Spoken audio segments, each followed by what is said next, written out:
learning by interacting with others. It's a social activity. It's a bit hard in the lecture theatre, but I've got a couple of things here to think on and talk to each other about. We'll just see how we go. So today's in two parts. The first part, I thought I'll just explain what we do with writing, and I think you'll see a lot of things that are similar.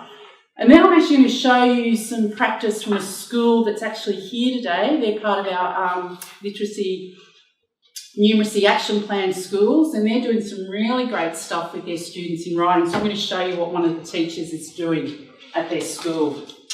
Let's get started. That's just a bit of what the session today will look like.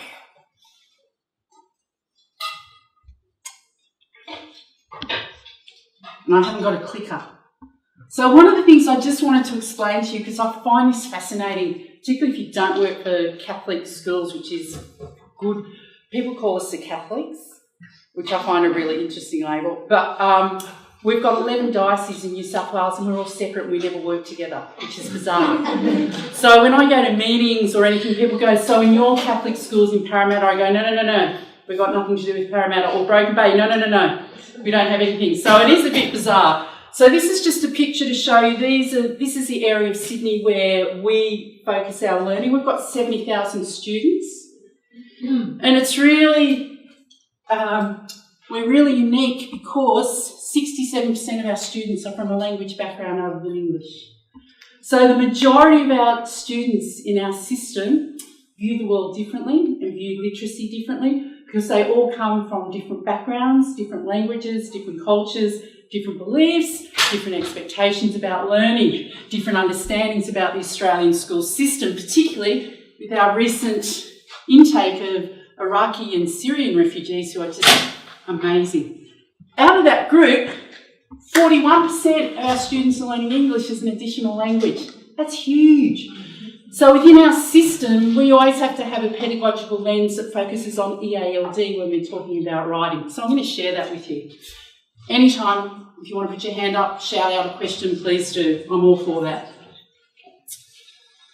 So we've been doing some work with teachers, and I love a lot of Misty Adenau's work. She's a professor at Canberra University. Her specialty is literacy and TESOL, and she writes for The Conversation. If you know The Conversation, the news blog, there's a section called The Schoolhouse, and this was one of her articles. She was saying it isn't the basics that are missing, it's a challenge and complexity in writing that's missing. And she was responding to the NAPLAN results in writing that came out last year. And this is a quote. I'll let you read that.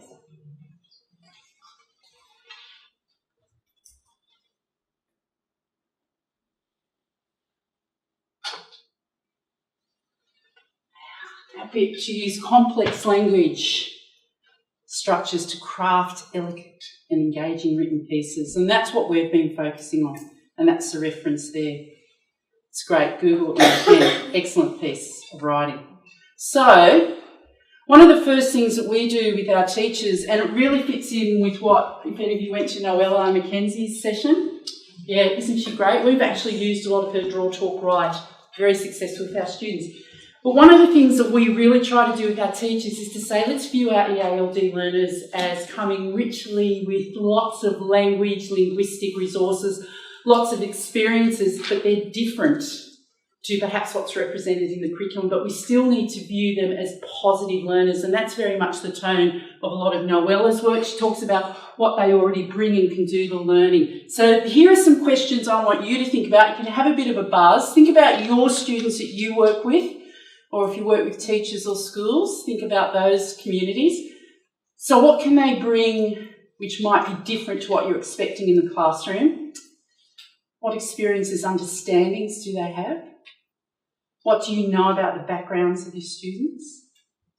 And what challenges do your students have with writing? So just have a quick bit of a buzz and then we'll get back to it. Yeah, a response to that question. Don't feel you have to. Anybody like to shout out anything in response to those questions? What have you noticed about your students, your EALD students?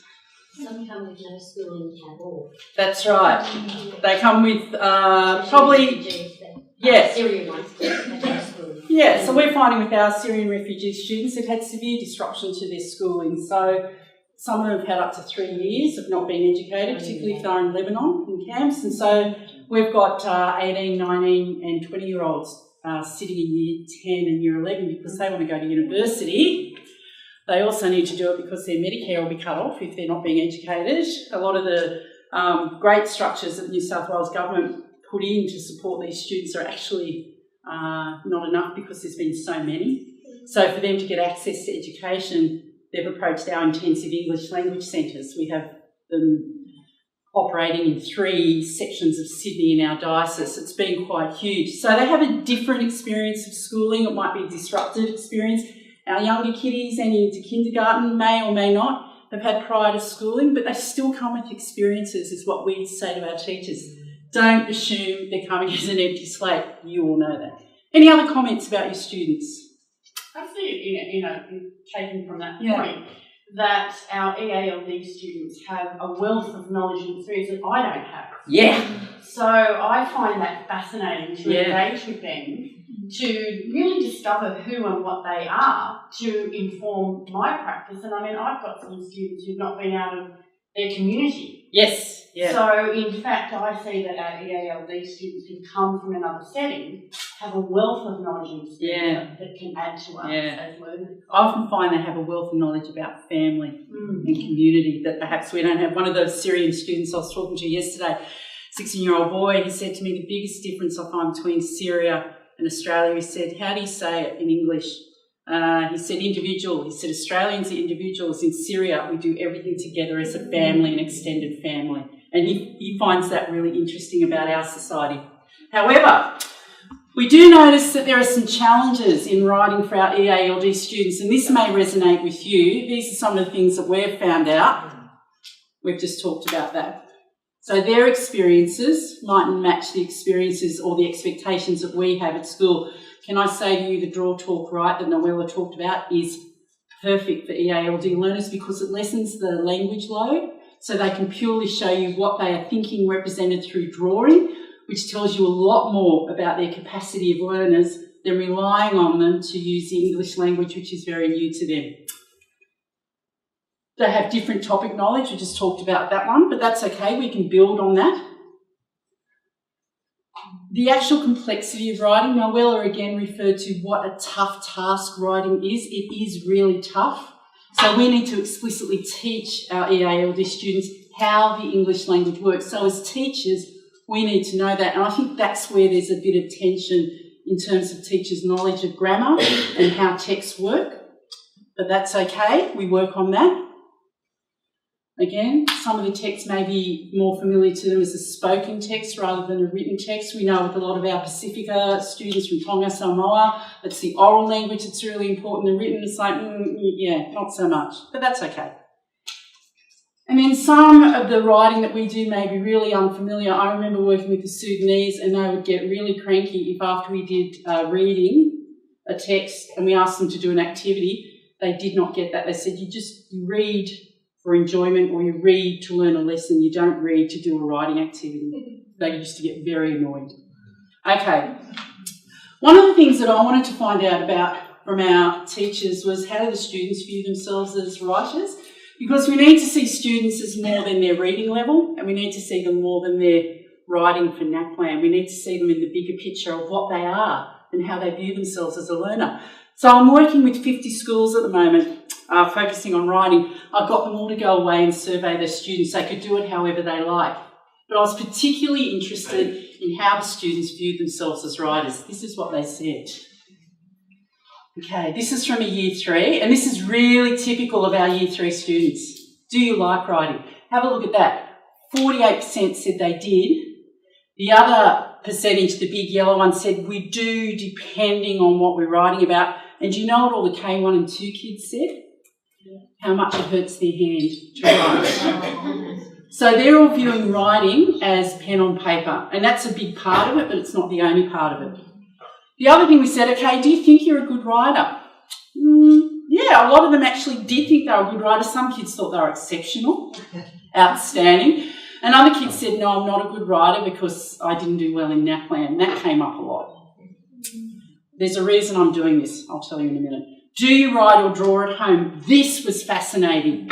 Most of the students said they don't write at home, but they do draw.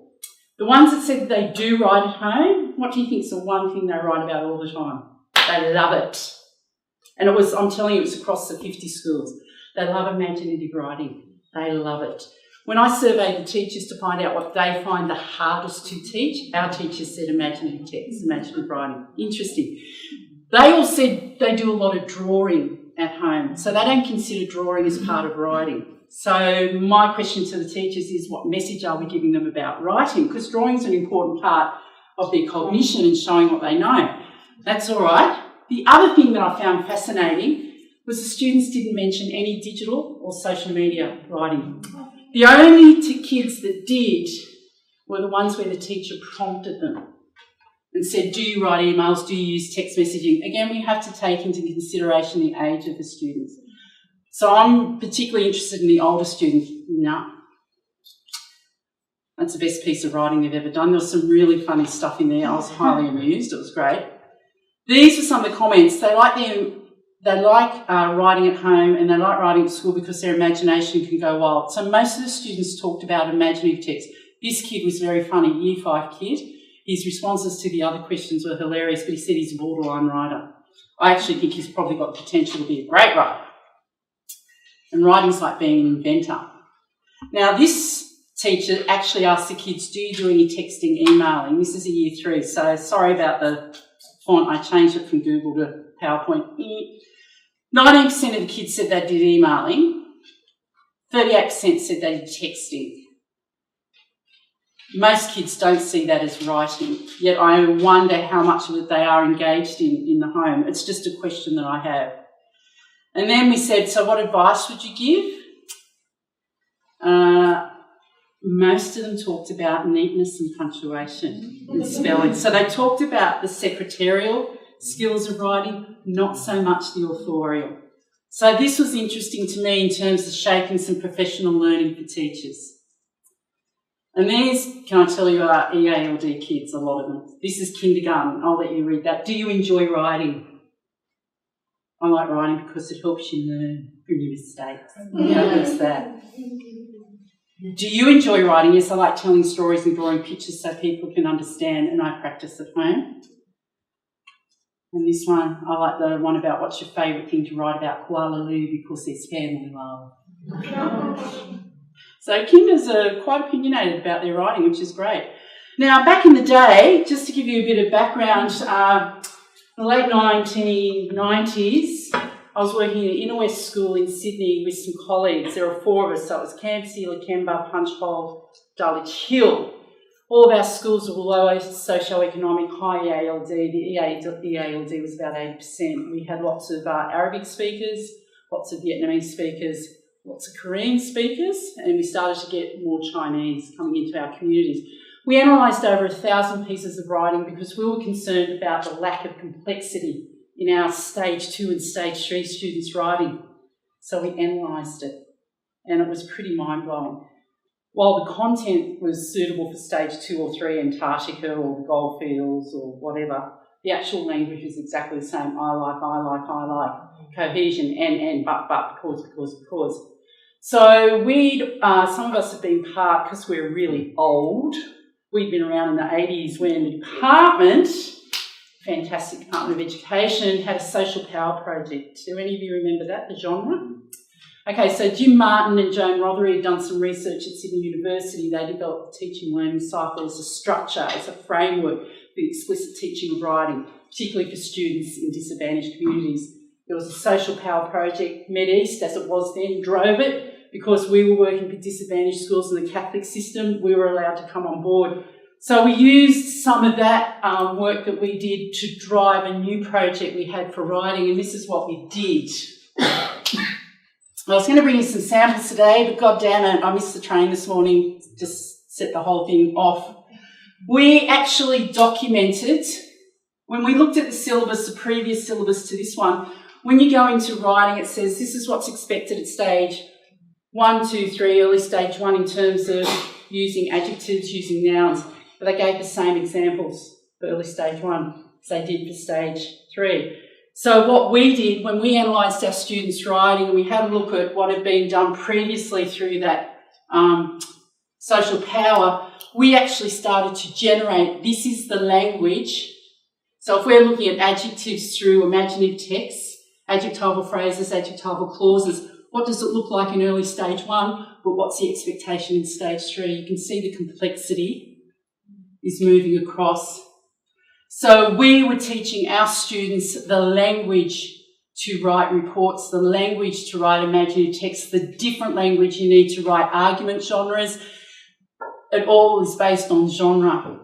The purpose of writing will then determine the language choices. So we mapped out for all the different types of writing that was required across our syllabus documents in geography, history, whatever, or HISI back then. We mapped out the language that we needed to explicitly teach our students.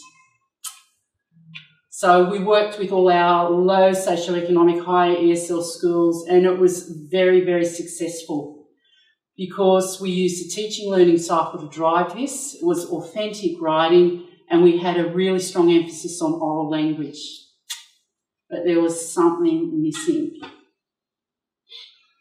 So we'd done this for about 8 years, and we thought there's some really good writing, but there's something missing from this. So we tinkered and came up with a new model, which we've been using quite successfully over the past few years. So I'm going to explain that to you. The big thing, we wanted to pay attention to the complexity of language because as our keynote speaker right at the beginning of today when we talked about dialogic teaching, language is a tool for thinking and learning. So if you haven't got the language to express that thinking, particularly at a higher level, it's not going to be reflected in your writing. So that's what we were aiming to do with our students. It all came about from the genre approach. And that's still part of our syllabus today, believe it or not. Some people think it isn't. It is. There are 3 major purposes for writing: imaginative, informative, persuasive. And that's across our syllabus documents. You need to write like a historian in history. You need to write like a scientist in science. So you're going to make different language choices. Our EALD students need to know what those language choices are. So this is what we did. I'm going to skip through that. Yeah. People want a copy of this. I'm very happy to use my email to send you a copy. I love the new syllabus in terms of the aim. Look at that. Use language effectively to make meaning. Yeah. But look at this one. Where is that word? This is my favourite word here.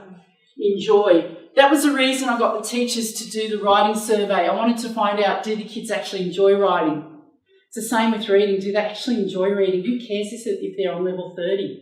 They don't enjoy reading, what's the point? Same with writing, and we need to connect with their experiences. So I said to the teachers, find out what your kids like and are interested in, and let's build that connection to the syllabus. Let's get some fun back into the writing. So we designed a model. We looked at what wasn't working. What wasn't working is our teachers embraced the teaching learning cycle like they loved it. It's a gradual release of responsibility, model practice, guided practice, independent practice. But the teaching learning cycle has a big focus on building the field. Our teachers loved it. But we noticed they were using it lockstep, building the field, modelling the text, joint construction. It was recursive. They weren't going backwards and forwards. They were being very linear with how they were using it. And the one thing that we noticed that creeps in, and you probably noticed this with your EALD students, particularly around NAPLAN time, when our consultants ask the schools, how did you go at NAPLAN? They go, we've got EALD students, so They have a deficit way sometimes of thinking about EALD. So we wanted to design a model where we put a focus on, think about the resources that your students bring to learning. Don't think of it as a problem, think of it as a resource. So this is our model. So I am going to unpack that for you, but I actually want you to have a go. I'm going to give you a copy. It's on A3. I'm going to unpack it with you bit by bit, and I'll tell you the parts that we really focused on heavily, and then I'll show you how it was used in one of our schools. They're the different elements of our teaching learning cycle, and they all work together. It's not lockstep 1, 2, 3, 4, 5, 6, but I am going to unpack it like that. We always start with knowing the learner. That's so important, and that's one thing that we stress with the teachers. Get to know about what your students like about writing, how they perceive themselves as writers, what knowledge they already bring to writing, what experiences they bring to writing. And that's all part of viewing them as a positive rather than a deficit model as a learner. We always start with assessment because we want to know what they can already know and do, and then we bridge the gap to what they can't do. So it's that whole Vygotsky zone of proximal development. Can I just ask a Yeah, question? Sorry, yeah. So with your assessment, are you looking at the EALD progressions? We use the EALD progressions. They're a massive part of what we do. Yes, we do. That ties into your assessment component? Yeah, so I'm going to show you the two tools we particularly use, but the progressions, we live, eat and breathe the progressions. We're still learning about the progressions, but yes. Think about, how do you assess your students for writing? Even before you start designing the teaching and learning, how do you actually assess your students? It's a really important part. This is what we do. We use a writing tool that's standards referenced against the English syllabus. So we think about audience, purpose, text structure, cohesion, huge in the syllabus, sentence structure, huge in the syllabus. Depending on the type of text it is, we look at character and setting for imaginative texts and ideas, but for persuasive texts we look at persuasive devices, so the use of rhetoric, the use of emotive language, the use of language of opinion, etc. So we use this tool to assess the students, but we also use the one that Noella and her colleagues have put together. It's a writing analysis tool, Charles Sturt and Monash University. If you just Google that, it'll come up. It's a great tool for K-1. They've mapped it against the literacy continuum because this came about 3 or 4 years ago. It's an excellent tool for K for your really beginning writers. Really, really good. But for years 2 to 6 we use the other tool because it goes into a lot more detail and it's mapped against the syllabus. Okay? So this is an area where we thought we need to do a lot more. We need to make sure that the writing that we're doing with our students is rigorous and it stretches them linguistically. So we've done a lot of work with Pauline Gibbons and Jenny Hammond. Pauline's actually, I think, an adjunct professor here at Uni New South Wales. She used to be at UTS. Jenny Hammond's at UTS. And we decided to use the 7 intellectual practices. So when we're working with teachers, we really stress to them, make sure that you design tasks that have substantive talk. So your old communicative activities, whatever you're doing, students need to talk. Make sure that you have a focus on deep knowledge. So if you're linking it to geography or science or history, then know your subject, know your topic. The other important thing is meta-language, developing students' language about learning, getting them to notice what they're doing in writing so they can talk about why they made the language choices that they did, and there's some other practices there. So we wanted teachers to actually put more challenge into the writing tasks that they were designing for their students. Question for you, do you make your writing tasks intellectually challenging for your students? This is probably the big one. Pauline Gibbons has done a lot of work on high challenge, high support. It's based on Mariani's quadrant, but also amplification. So don't dumb down the syllabus or dumb down the writing, which we were actually seeing in some schools because people sometimes view EALD learners as not quite cognitively challenged as others. Pauline Gibbons talks about amplifying it. We do the work as teachers to bring the experience to the students, and she also talks about message abundancy. Again, goes back to what Noella was saying. Show your students in many different ways the same concept. Use drawing, use visuals. Show them the extensive vocabulary. So the word erosion, how many different ways can we represent the word erosion? Use that message abundancy to extend their knowledge of vocab and how the English language works. We worked really hard with our teachers on this, really hard, and we linked it to their reading program. Massive. And then I love this, Pauline Gibbons talks about these are the characteristics of rich learning tasks. Are they authentic? Are they problem-based? Are they situated in real life? They can be short or long term. Are they open-ended so we can differentiate for our students in the classroom? It's a really, really lovely list of things to think about when you're designing your learning. And this, if you take this into consideration, then you are designing learning that's in the challenge zone for the students. Finally, the teaching learning cycle. What a great model. The gradual release of responsibility built right into it. I heard Jim Martin speak 2 years ago at a linguistics conference, and he explained how the gradual release of responsibility is built in to the teaching. It's the same. Model practice, guided practice, independent practice. Scaffolding is key. That work of Bruna, really key. Noella again referred to that today. It's temporary. We found our teachers were making it permanent. They weren't actually taking it away. So by the time our kids got to independent, all the writing was looking very, very similar. So we had to challenge our teachers and say, you need to design your tasks so the students write independently, and you need to be mindful of how you interact with students. We call that interactional scaffolding. So what talk do you use when you're working with students? What feedback do you give to your students? What language do you use with your students? That was really challenging, to actually take the scaffolding away. Some teachers thought of scaffolding as worksheets and templates, so we had to do some work around that. Sometimes they can be, but that's not really what scaffolding is. So that was pretty big. And Joanne Rossbridge and Kathy Rushton, if you've ever been to any of their Peter workshops or their books, they do some fabulous work on this. I've got references at the end. So we really said to our teachers, come on, let's design some learning that's going to get these kids working independently. Oral language, really key. Can't do anything. So we knew our students need to hear the new language through listening tasks, and then they had to practice speaking it before they moved to the written. And that's the main continuum, because often your kids will write how they speak, unless you explicitly teach them the academic language needed for writing. So let's move on.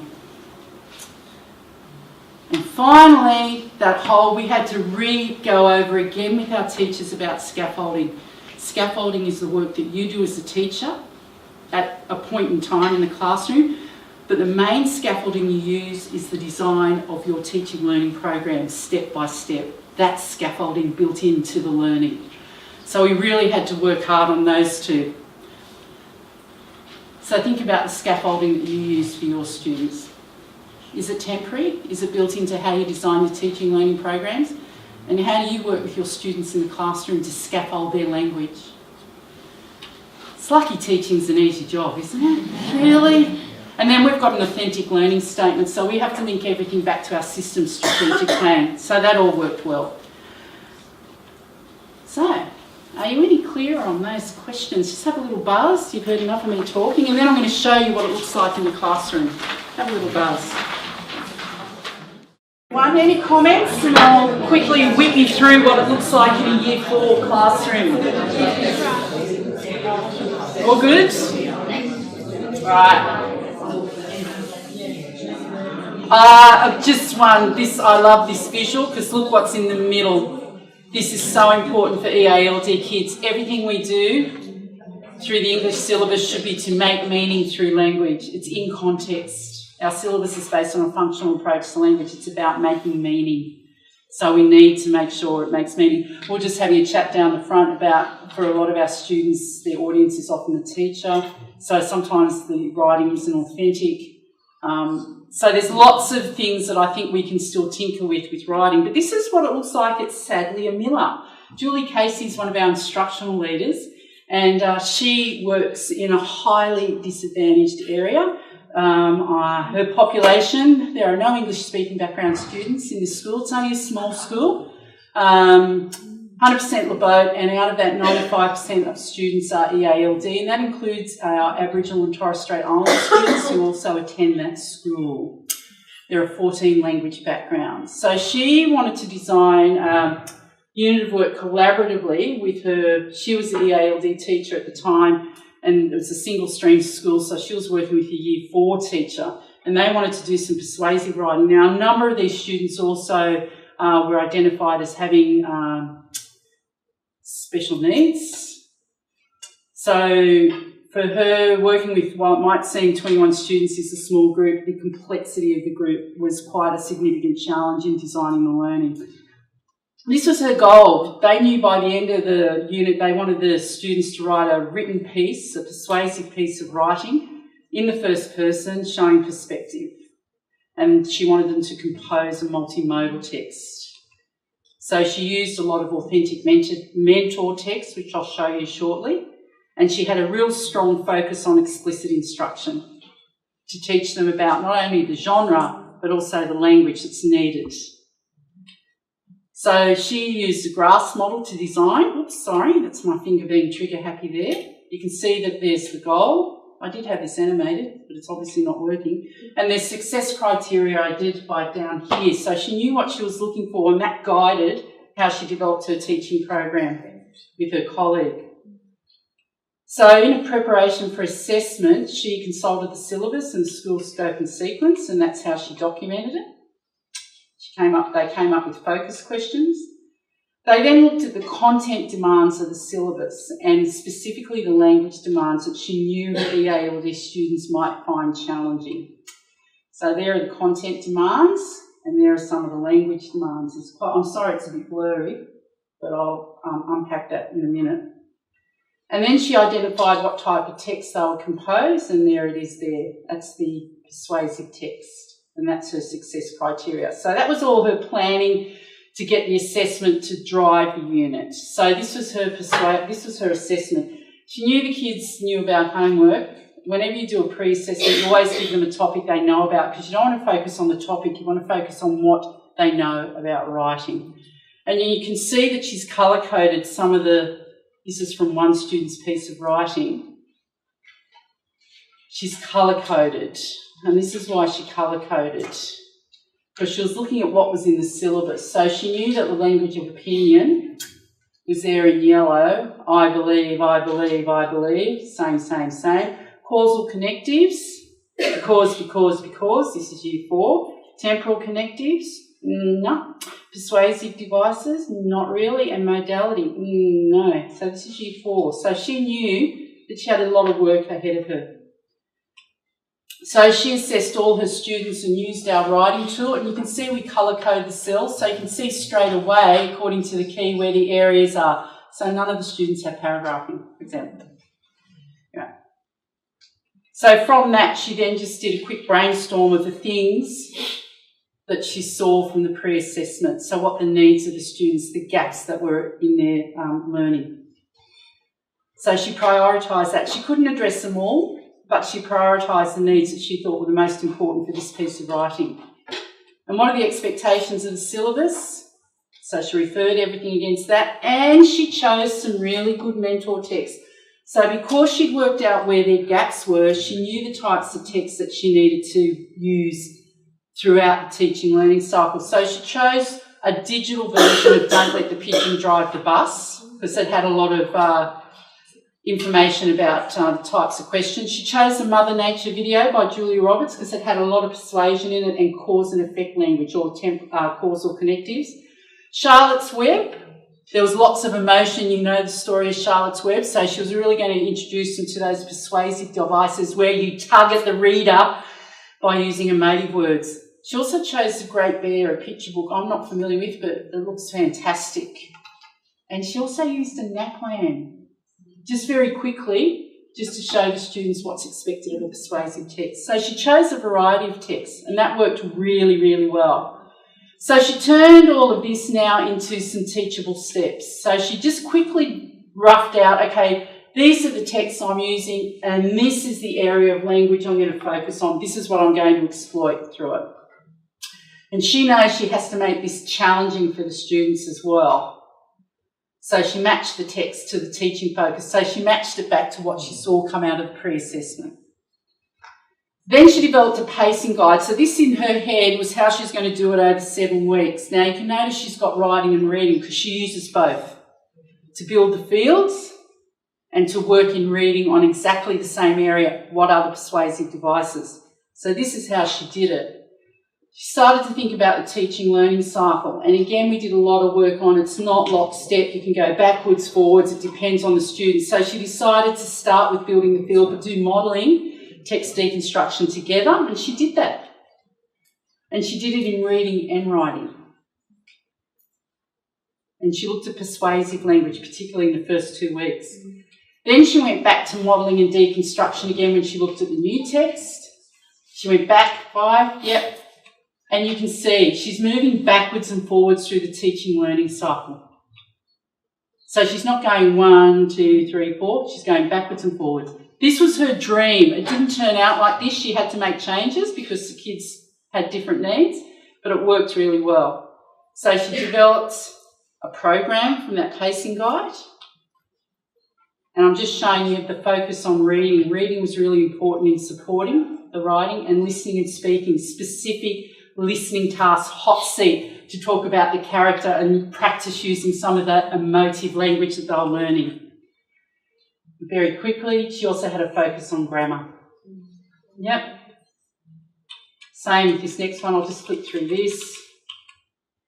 So you can see that the teaching learning cycle, she's gradually moving through it, but she's also going back. Depends on the students.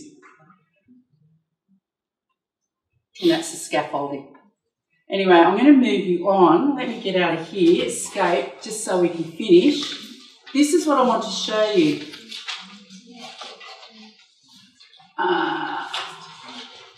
This is the same student, and this is a piece of writing. They did lots of different writing, but this was the final piece that this very same student, after 7, well, it was more, but they did lots of writing. Have a look at that compared to this. And this was the task, a piece of persuasive writing from a particular point of view, and it had to be in the first person. And they had to use persuasive language. So you can see in the green is just the time sequence to order the arguments. The language of opinion, trying to persuade, is in yellow. Everyone agrees, there's none of this I believe, my point of view, my opinion is, many people think. So we had that mapped out from early stage 1 to stage 3, what language of opinion looks like when you're using those particular verbs and adjectives. Please immediately send me to a proper area or a proper zoo. Heaps of language in there, heaps of new language. Now, these students weren't particularly talented group of students, but they did some amazing work with this cycle. And this is typical of what a number of our schools are achieving with our students. Pretty amazing. So there you go. Any questions quickly before we finish? Just that cycle there, the time frame would be